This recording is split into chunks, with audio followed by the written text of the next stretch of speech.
전능하사 천지를 만드신 하나님 아버지를 내가 믿사오며 그 외아들 우리 주 예수 그리스도를 믿사오니 이는 성령으로 잉태하사 동정녀 마리아에게 나시고 본디오 빌라도에게 고난을 받으사 십자가에 못 박혀 죽으시고 장사한 지 사흘 만에 죽은 자 가운데서 다시 살아나시며 하늘에 오르사 전능하신 하나님 우편에 앉아 계시다가 저리로서 산자와 죽은 자를 심판하러 오시리라.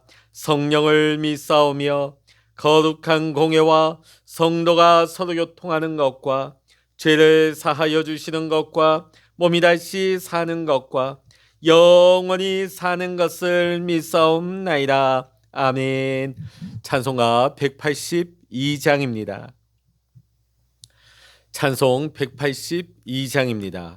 강물같이 흐르는 기쁨 성령 강림함이라. 정결한 마음 영원하도록 주의 거처 되겠네. 주님 주시는 참된 평화가 내 맘속에 넘치네. 주의 말씀에 거센 풍랑도 잠잠하게 되도다. 나의 생명 소생케 됨은 성령님 하심이라. 모든 의심 슬픔 사라져 주의 평강 넘치네. 주님 주시는 참된 평화가 내 맘속에 넘치네. 주의 말씀에 거센 풍랑도 잠잠하게 되도다. 하늘에서 단비 내리고 햇빛 찬란한 같이 우리 마음에 성령이 많이 주님 보내심이라. 주님 주시는 참된 평화가 내 맘속에 넘치네. 주의 말씀에 거센 풍랑도 잠잠하게 되도다.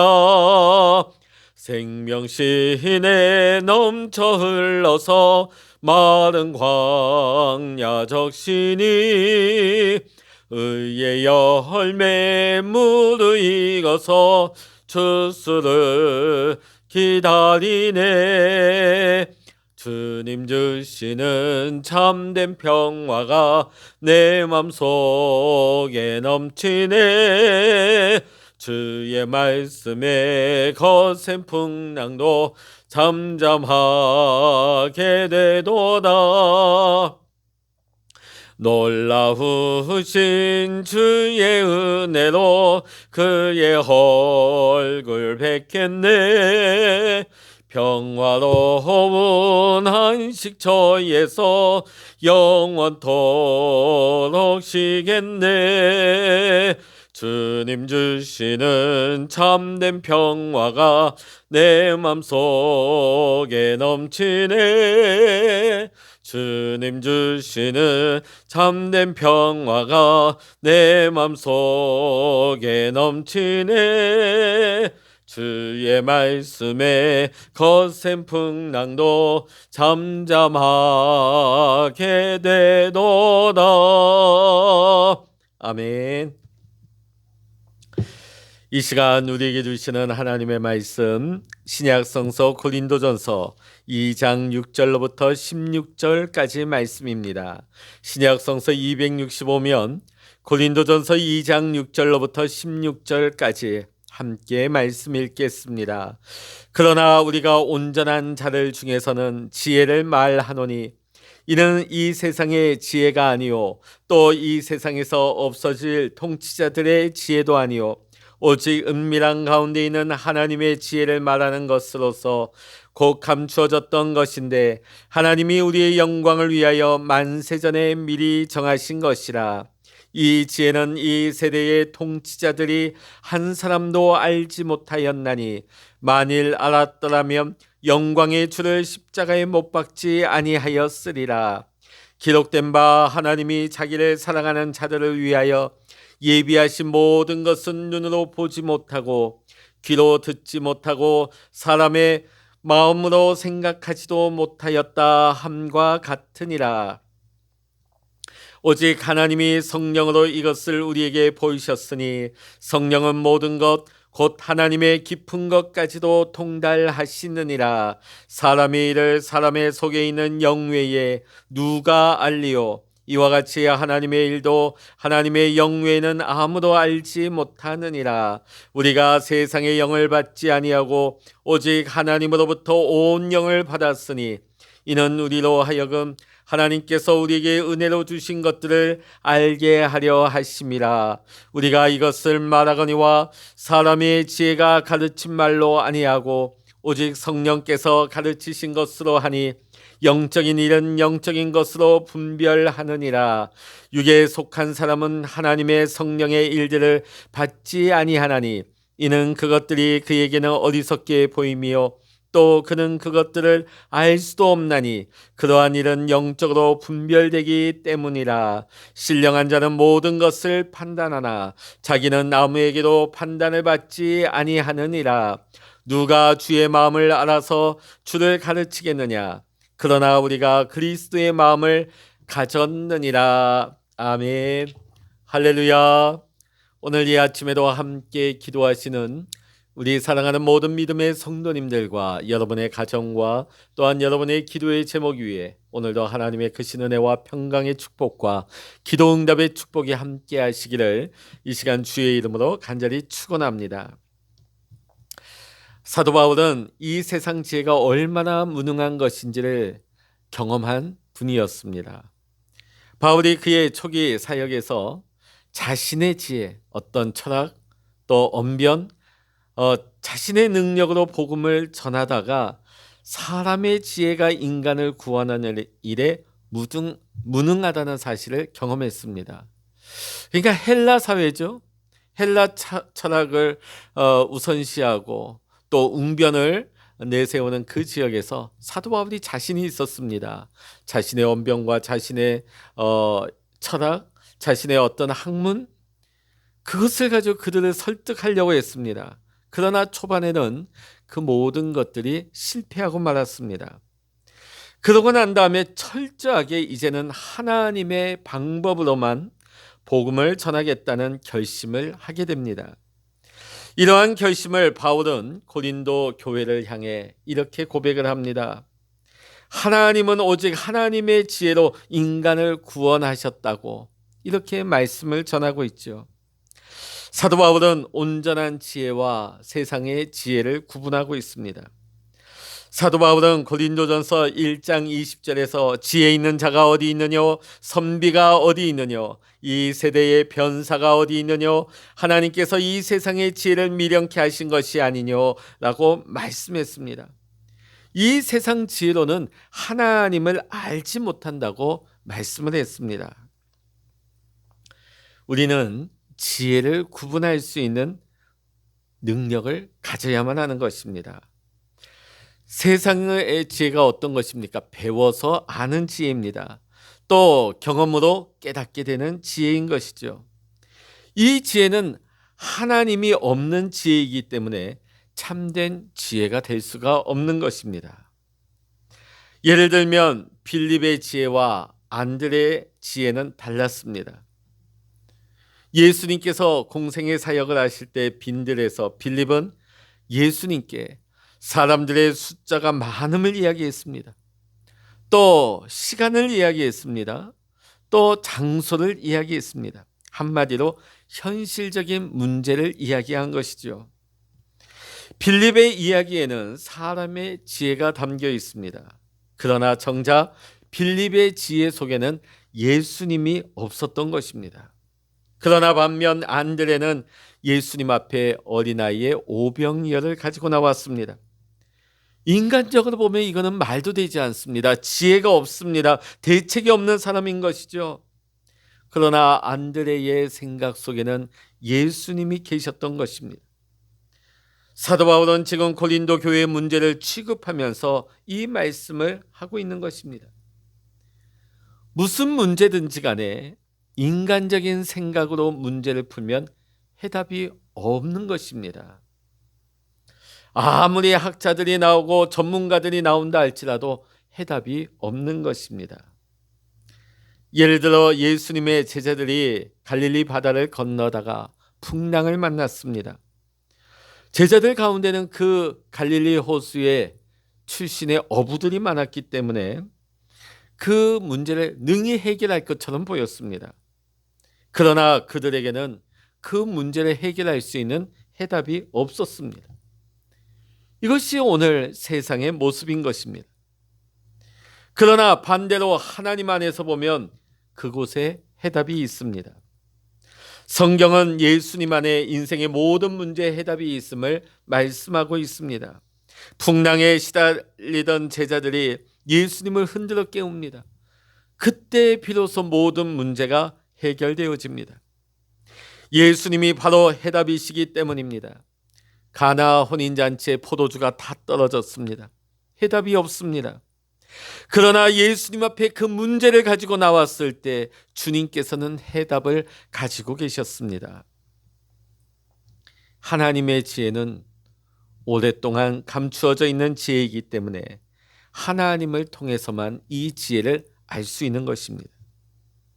지혜는 하나님이 감추어 놓으신 사실을 깨닫는 것을 말씀합니다. 즉 하나님의 뜻을 깨닫고 하나님의 계획을 아는 것이 참된 지혜인 것이죠. 때문에 우리가 지혜 얻기를 원한다면 우리는 하나님 앞으로 나아와야 하는 것입니다.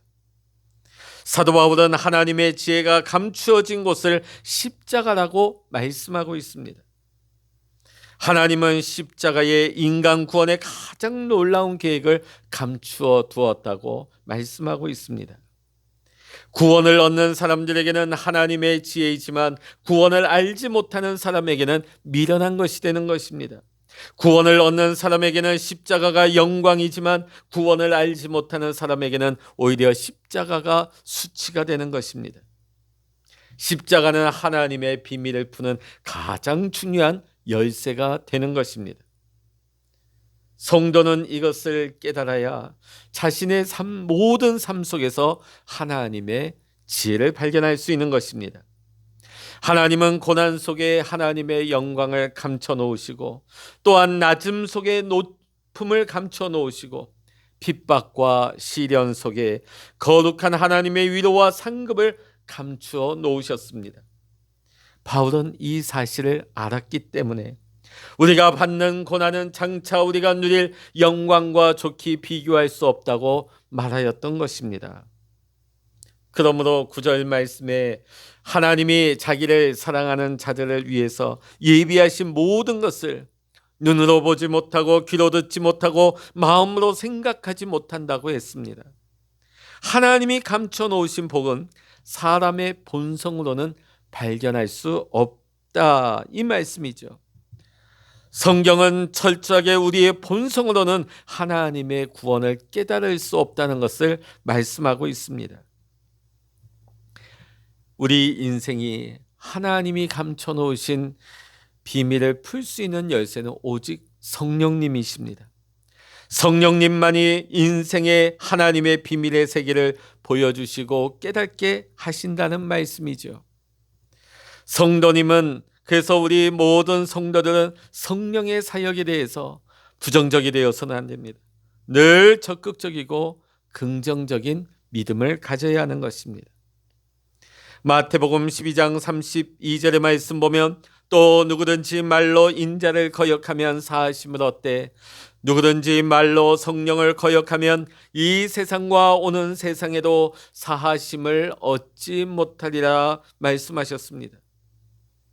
마가복음 3장 29절의 말씀을 보면 누구든지 성령을 회방하는 자는 사하심을 영원히 얻지 못하고 영원한 죄에 처한다고 말씀하셨습니다. 누구라도 성령의 도움이 없이는 하나님의 백성으로 살아갈 수가 없는 것입니다. 하나님의 일을 하나님의 영이신 성령의 도움이 없이는 아무것도 우리는 알 수 없기 때문입니다. 우리가 또한 남을 가르치는 사람이 될 때에 우리가 명심해야 될 것이 있습니다. 그것은 우리가 성령의 도구가 되어야 한다는 것입니다. 내가 누군가를 변화시킬 수 있다는 생각을 버려야 합니다. 왜냐하면 성령만이 우리의 인생을 가르치시고 바꿀 수 있기 때문입니다. 교회가 가장 조심해야 될 것은 성령의 인도하심, 성령의 통치를 받지 않고 사람에게 그 일을 맡기는 것입니다. 주님의 일은 성령이 행하시지 아니하면, 성령이 도우시지 아니하면 아무것도 할 수 없기 때문입니다. 그래서 초대교회 일꾼을 뽑을 때에 사도행전 6장 5절의 말씀 보면 온 무리가 이 말을 기뻐하여 믿음과 성령이 충만한 사람들을 초대교회 7집사로 뽑았던 것입니다. 오늘 이 온 지구상은 말세 중에 말세입니다. 말세가 되어지면 지식이 성령님의 가르치심을 대신하는 시대가 될 것이라고 성경은 우리에게 증거하고 있습니다. 사도 바울이 자신의 지식으로 복음을 전하지 않겠다고 결심한 것은 사람을 구원하는 능력이 말의 지혜에 있는 것이 아니라 성령의 능력으로 된다는 사실을 알았기 때문입니다. 사랑하는 성도 여러분, 오늘 우리의 삶 속의 모든 문제의 해답은 오직 성령 안에 있습니다. 성령께서 우리 안에 감추어진 하나님의 지혜를 드러나게 할 것입니다. 사랑하는 성도 여러분, 오늘도 우리가 이 아침 기도할 수 있기를 원합니다.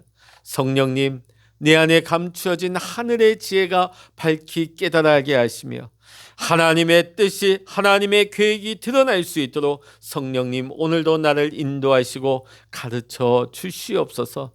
나를 주장하여 주시옵소서.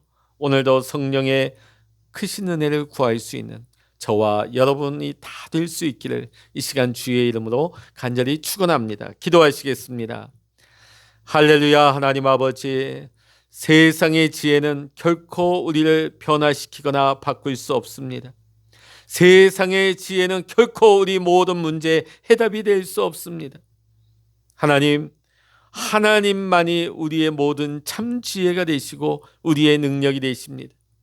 하나님께서 우리의 모든 삶의 문제의 해답이 되시는데 오늘도 우리가 성령의 능력을 구할 때 우리가 우리 안에 감추어진 하나님의 지혜를 깨달아 알게 하시옵소서.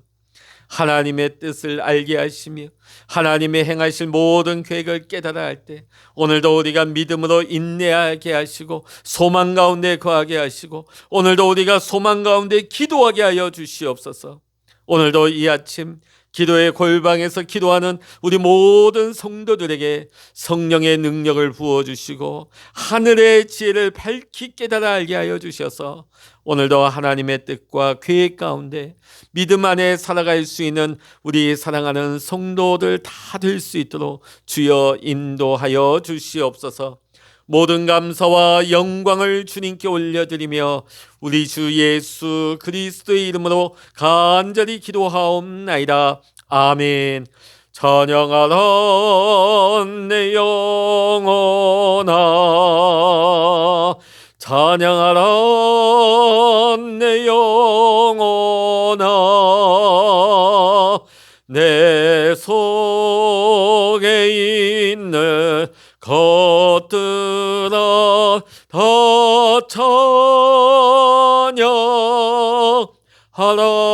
찬양하라. 기도하라 내 영혼아, 기도하라 내 영혼아, 내 속에 있는 것들아 다